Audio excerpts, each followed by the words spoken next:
In the course of building just about every project, you end up making some pretty small parts. Now in the case of today, I'm making some shop-built knobs. And the problem is when you get towards the end of the project and you want to smooth them out.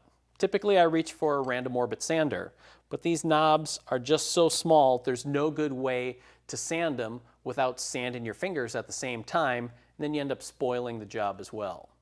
What I need is a small part sanding station. What I don't want is another machine cluttering up my shop.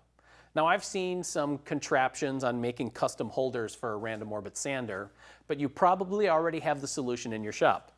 It's just a hand screw clamp that I've clamped to the bench. I can flip the sander over, apply a gentle squeeze, and now I have a horizontal sanding station. The best part is I can see exactly what I'm doing to monitor my progress, and the results are going to be much better. So you might want to give this a try in your shop.